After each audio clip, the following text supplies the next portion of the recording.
Yes. Thank you.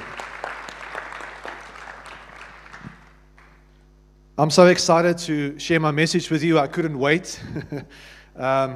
So would you please turn in your Bibles with me to the book of Ephesians, and we'll read from chapter 4, Ephesians.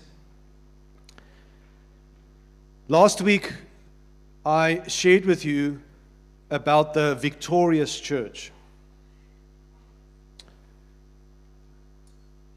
and that Jesus is building a victorious church. Somebody say victorious church. Victorious church. Amen. Jesus is building a victorious church. Now, when I say the word victory, or I say the word victorious, what do you think about? What comes to mind? Because maybe victory to me means something else than it would mean to you. Right? If I say victory, maybe some of you are thinking about, my personal health. Do I live in victory personally with my personal health, or am I just sick all the time? So maybe that's victory for you. If I say victory, some of you might be thinking about, financially, am I doing okay? What does it look like? What does it look to be financially victorious? Right? So there's different definitions, and it might look a bit different to you than what it looks to me. And so I think the important thing for us this morning is to go to the scriptures. Amen? We're going to go to the Bible to see what the word victory means. What does it mean to be the victorious church? Now, a victorious church is a church with purpose. Somebody say purpose. You see, a victorious church is a church with purpose. Now, the purpose of the victorious church is to represent His kingdom. You see, folks, it's all about the kingdom of God. That's what it's all about.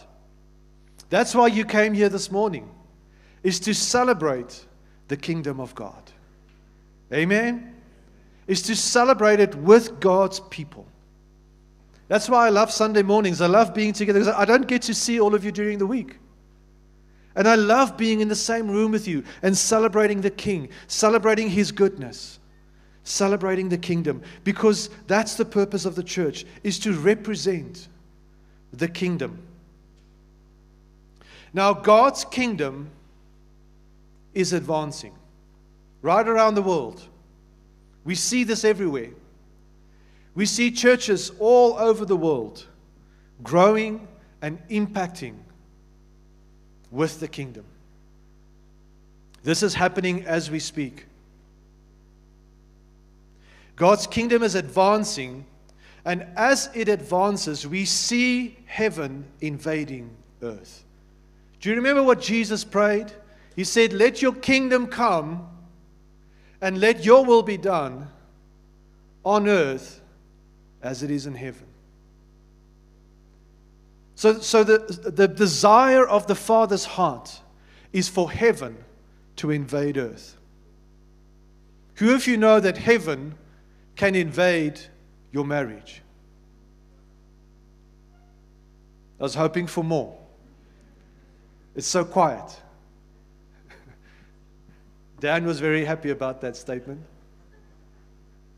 Let me try it again. Who of you know that heaven can invade your marriage? Who of you would like heaven to invade your marriage? Amen. Who of you know that heaven can invade your family and the lives of your children? Amen. This can happen. What does it look like when heaven invades your family?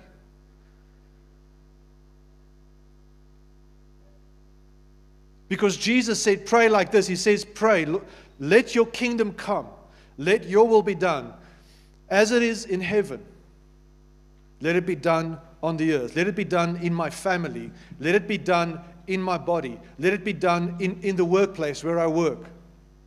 Amen? Guys, can we turn the gain down on this mic? It's super loud. I can hear it's about to feed. Thank you. Now, as the church, we get to co-labor with Christ in seeing His kingdom advance. Isn't that exciting? Along the way, there will be challenges. It's true, there will be difficulties. There will be resistance, and there will always be mystery along the way. Nevertheless, we keep on trusting and believing our victory is secure in the victorious one. Can somebody say amen? It doesn't matter the hardship you go through. It doesn't matter the difficulties you face. Our victory is secure in the victorious one. We need to remember that even the scriptures you read, the book of Ephesians, Galatians, all those books were written by men who had very hard lives. Some of them were in prison. Some of them were really beaten up in really bad ways, and they suffered physically, mentally, emotionally. They had a hard time. So there will be mystery along the way. There will be difficulties along the way. But don't lose heart. Don't lose heart. Our victory is secure in the victorious one. And somebody say amen. Isn't the rain wonderful? Thank you, Lord. Now follow me to the book of Ephesians. We're going to read from chapter 4. What does victory look like? Ephesians chapter 4, verse 11 to 13. Now these are the gifts Christ gave to the church: the apostles, the prophets, the evangelists, the pastors, and the teachers. Verse 12, their responsibility is to equip God's people to do His work and to build up the church, the body of Christ. This will continue until we all come to such unity in our faith and knowledge of God's Son that we will be mature in the Lord, measuring up to the full and complete standard of Christ. Now there's a section I want to just look at. If we read verse 12, you will see that Paul writes to Ephesus. He says it like this. He says that these gifts given to the church, they need to build up the body of Christ. We need to build up the body of Christ. And so we must look for opportunities to build each other up. Isn't that right? That person sitting next to you, in the chair next to you, can you quickly look at them? Quickly look at them.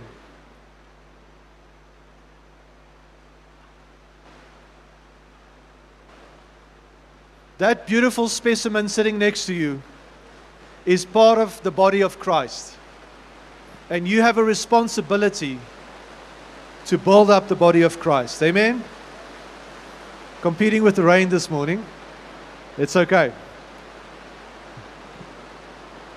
So look for opportunities to build up the church. Let me say it like this. Bodybuilding is a kingdom activity. Amen? You got to say loud, amen. I can't hear you. Bodybuilding is a kingdom activity. And so we need to build up the body of Christ. We need to look for opportunities to encourage each other. If you see somebody going through a hard time, put your arm around them, encourage them, pray for them. Tell them it's going to be okay. God is in control. Okay, can everybody hear me still? Is that okay? Okay, I'm going to continue. Let's continue with verse 13. Ephesians chapter 4, verse 13. This will continue until we all come to such unity in our faith and knowledge of God's Son that we will become mature in the Lord, maturing up to the full and complete standard of Christ.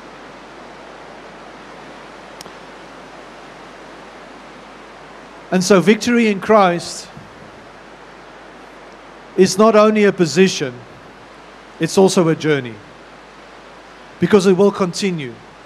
Because we must continue to mature in the Lord. Amen? We must continue to mature in the Lord. It's an ongoing journey with God. It's not just a position. It's also a journey. It's a walk. And so we continue to walk with God. We continue to mature. From immaturity to maturity. You see, for us to truly be a victorious church, we must become mature. Can I get an amen? Amen. Shall I try again? Sorry for the interruptions. I just want to make sure that you can hear me. Let's continue to read in verse 14. Ephesians chapter 4. Let's continue in verse 14. Then we will no longer be immature like children. We won't be tossed and blown about by every wind of new teaching. We will not be influenced when people try and trick us with lies so clever they sound like the truth. Verse 15. Instead, we will speak the truth in love, growing in every way to be more and more like Christ, who is the head of the body, the church. Verse 16. He makes the whole body fit together perfectly as each part does its own special work. It helps the other parts to grow so that the whole body is healthy and growing and full of love. Amen. And so in verse 14, Paul continues to the church in Ephesus. He says, then we will grow. We will no longer be immature like children. We won't be tossed and blown about by every wind of new teaching. Man, is this applicable in our day and age? You know, you can go onto YouTube and you can just listen to unending sermons on different topics. And I'll be honest with you, some of them are very sketchy. You got to be so careful. You got to be so careful to what you're listening to. Because some of the stuff that's out there is just not biblical. It's just not sound. And so you got to be very, very careful with all these new teachings, new revelations, things that are just not accurate, that's just not theologically accurate. All right? You've got to be so careful about what you listen to.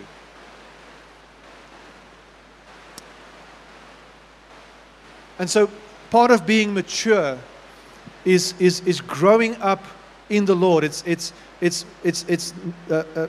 So we won't be tossed around. We will not be influenced. You see, consistency breeds maturity. Consistency breeds maturity. Don't worry if there's a bump in the road. Don't worry about it.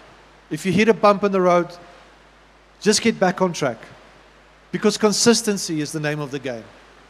All right? It's a long walk of obedience. Amen? And to truly be the victorious of church of Christ, we must be mature. We must become mature in the Lord.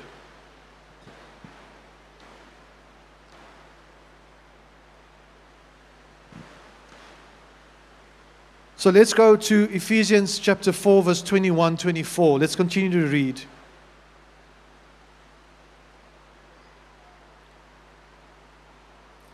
Since you have heard about Jesus and have learned the truth that comes from him, throw off your old sinful nature and your former way of life, which is corrupted by lust and deception. Verse 23, instead, let the Spirit renew your thoughts and attitudes. Put on your new nature, created to be like God, truly righteous and holy. And so Paul is encouraging us in your walk with Christ, as you mature in the Lord, throw off your old sinful nature and your former way of life. Amen? You have a new identity in Christ. When you became born again, you were born into God's family, and you received a new identity in Christ. The former life is gone. You have a new life now. Amen? Your new identity in Christ comes with a new lifestyle. So we cannot continue to do the stuff we did before we knew Jesus. We have a new identity. Paul says, instead, let the Spirit renew your thoughts and attitudes. So a new way of thinking is required. We must embrace a victorious mindset. Can I get an amen? Amen. It feels like I can hear you again. You see, this victorious lifestyle, this mature lifestyle that God is calling us into, has to do with the renewal of the mind. So we can't think the way we always thought. We have to renew our minds. Amen? It's a victorious mindset. You know, every now and again I meet someone who is really down and out. You know, they're really just, you know, their life is just really in a bad situation. But as soon as I start talking to them, start getting to know them a little bit better, you know what I pick up on sometimes? It's almost like they have a defeatist mindset. It's like they're expecting things to go wrong. You know what I'm saying? And so there's something about a mindset that needs to be addressed. There's something about aligning our thoughts with God's thoughts about us.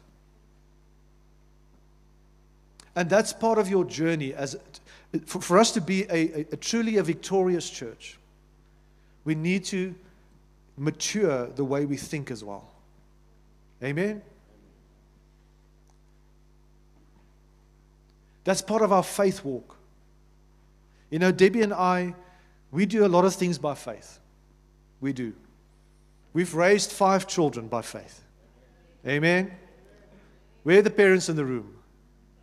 Hey, you know what I'm talking about? You have kids. Man, if you have kids, you've got to have faith. Right? And so Debbie and I, we've done a lot of things by faith. We you know, when we bought our first house, the house we live in now, we bought it by faith. We looked at each other and we were like, you know, should we be doing this? And you know what the conversation was? It was a faith conversation. So we said to each other, let's do this by faith. Expecting that God is going to help us. Having a certain mindset about what it looks like and what it is to be mature in the Lord. Now there were days when, you know, like 3 days before payday, you're like, you know, just your nose is above the water still. You know what I'm saying? But God has been faithful. Because there's a certain mindset that somehow we just believed that God was working all things together for our good. That He was working behind the scenes. He was working in us. He was working through us. He was working behind the scenes, bringing things together for us. Isn't that what faith is? It's believing that God is good. It's believing that God loves us. It's believing that when Jesus died on the cross, when He rose again, He gave us the victory. It's a whole different way of thinking. And my encouragement to you this morning is just continue to consistently walk with God. No matter if there's a bump in the road, if something goes wrong, that's okay. Just continue. Right? God is at work. There's going to be some mystery behind the scenes that we don't understand. Who of you know who Smith Wigglesworth is? Have you ever read about him? Have you ever heard about him? Smith Wigglesworth? I mean, go and read some of his books, right? This guy, he performed incredible miracles. Like, really, it's almost like, I read some of it as I'm like, am I reading science fiction? You know what I'm saying? Like, he saw and performed really, really supernatural miracles. Especially in the area of healing. Right? I mean, they would bring people to him. in his meetings. And the person would have a tumor in their stomach, but it would be swollen up. Like you can see the tumor. That's how big it is. And he would walk up to that person and he would just go, he punches them, poof, on the tumor. Right? And then the person would just fall down, like you would knock them over, like punch them on the tumor. Now, I'm not going to try that.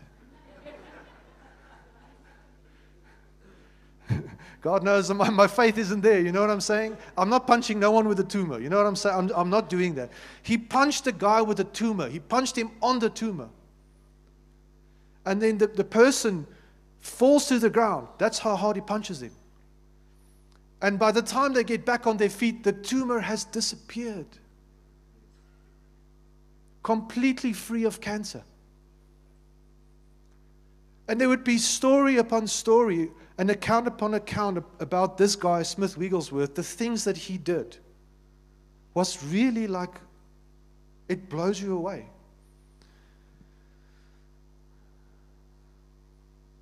And some of the books I read about this guy, so Smith Wigglesworth couldn't write or read. He just grew up very poor, and he could never go to school.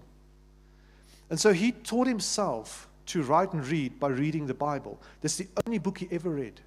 He never read anything else but the Bible. Maybe that's part of why we see things like this, right? But here's the thing. Throughout his whole life, he had kidney stones. His whole life, his whole ministry, he suffered from kidney stones. And there would be days where he would minister to crowds, and people would come. You can imagine the crowds that flocked around this guy, right?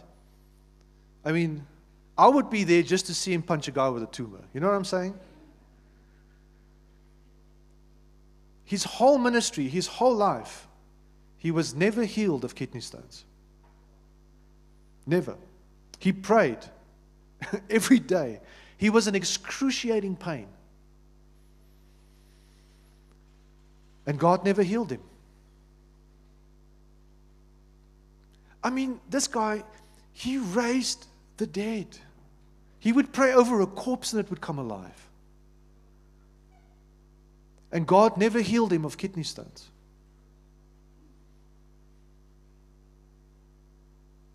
And he did his whole ministry, and he died of old age, and he still suffered from kidney stones until his dying day. He died with kidney stones. God never healed him.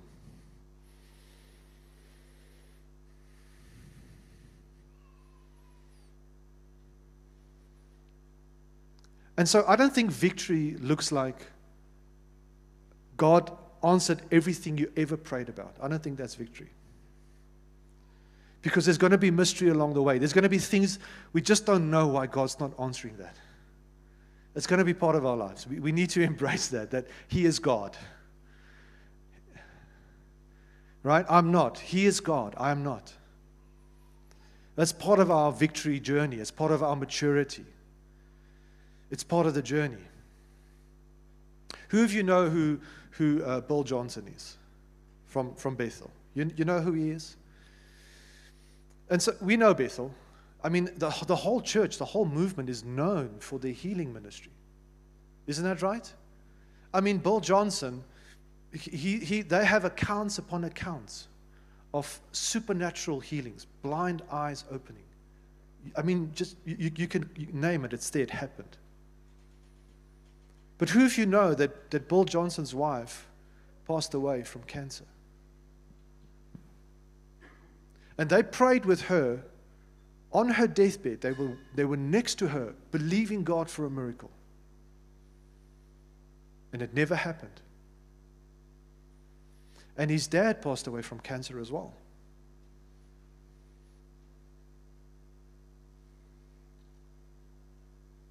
And so when the Bible speaks about victory, when Paul writes to the church in Ephesus, he is saying It's about renewing our minds to reach a place of maturity, to grow from immaturity, like children, into a place of maturity. And for us to actually do that, we need to be consistent. And when something goes wrong, we're just believing that God is going to use this for our good. God is going to cause all of these things to work together for our good. Amen? In the Psalms, what we read is when we cry, every tear that you've ever cried, God catches and He puts it in a bottle and He stores it up for us. So there are warehouses full of bottles, full of tears. Some of you are thinking, one of those warehouses are mine. The whole warehouse is mine. Right?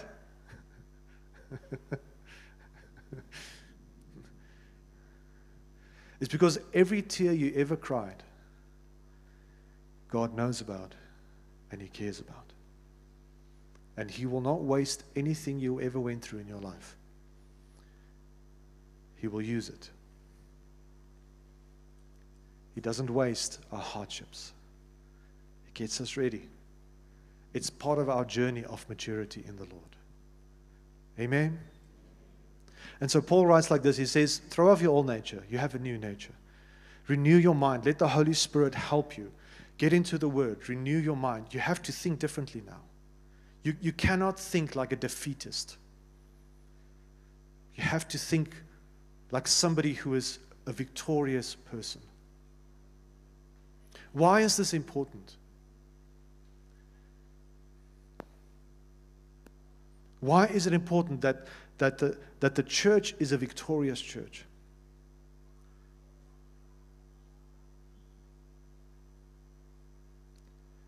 Christ is the head of the church. And He is the victorious one. And we cannot have a victorious head with a defeated body. That should keep you awake at night.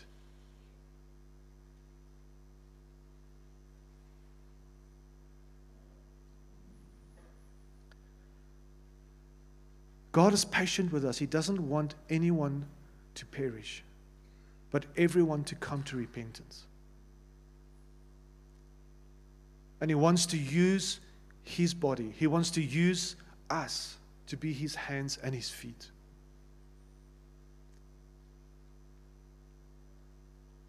But if we are immature and we live in defeat,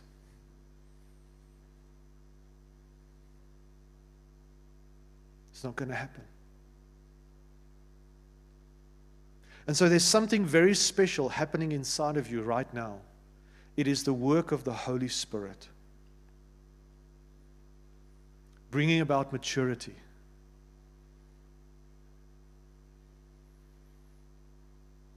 And my encouragement to you this morning is that you would embrace the work of the Holy Spirit inside of you. Amen.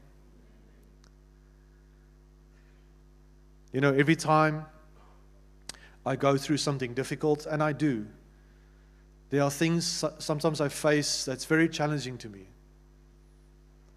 And, you know, I also feel discouraged at times. You don't see me all the time. You only see me when I'm here and I look very happy. But sometimes I face difficult things. You know what I do?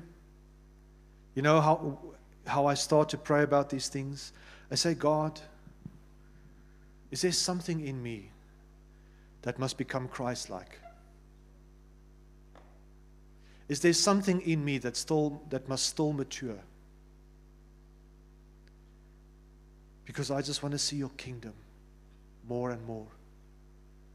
And I want to be part of that. And if there's something in me that isn't Christ-like, would you come and do a work in me, a divine work in me? Amen?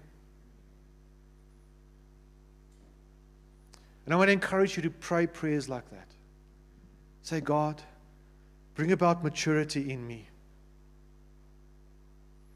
Paul continues in verse 24. He says, put on your new nature,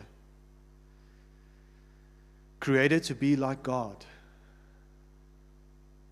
truly righteous and holy. You see, a victorious head must have a victorious body. And if Christ is the head of the church, He's victorious, then God is calling us to be a victorious church. You see, a holy life is a victorious life. I spoke about Smith Wigglesworth and Bill Johnson. And you know what would really hits me when I look at their lives? They were completely and utterly devoted to God, no matter what. No matter how hard it became and how difficult it was, they kept the faith. They kept going. They lived consecrated lives, no matter.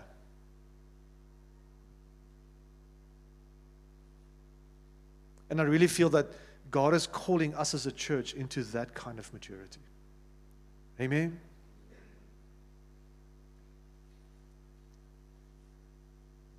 And if you see a brother or a sister that is struggling, build them up. Have some coffee with them. Go and visit them at their house. Build them up. Share scripture with them. Pray with them. Amen? If you're not in a life group during the week, then come to Traction on Sunday evenings, 5 to 7. Come and be part of the body of Christ, and let's build each other up. Amen? God is calling us to be victorious. And so, part of our victory is to look for opportunities to build up the church. On our spiritual journey with the Lord, we continue to grow from immaturity to maturity. And for us to truly be a victorious church, we must become mature. There will be valleys and there will be mountains along the way, but consistency will bring about maturity.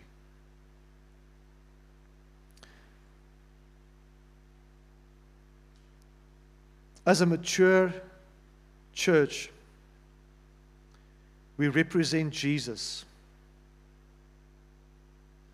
He changes us from the inside out, and we cooperate with the process. Amen? As we embrace a victory mindset, a victorious head with a victorious body becomes more and more functional for kingdom impact. Let's pray. Lord, we thank you for the work of the Holy Spirit in us today. God, we open up our hearts to whatever you want to do inside of us, that you would bring maturity, that we would be able to grow, to be more Christ-like, to represent you well. In Jesus' name, amen. Folks, thank you so much for being here today. May the Lord bless you. If you're here for the first time, please come have some coffee with us there at the back. See you all next week. Shalom.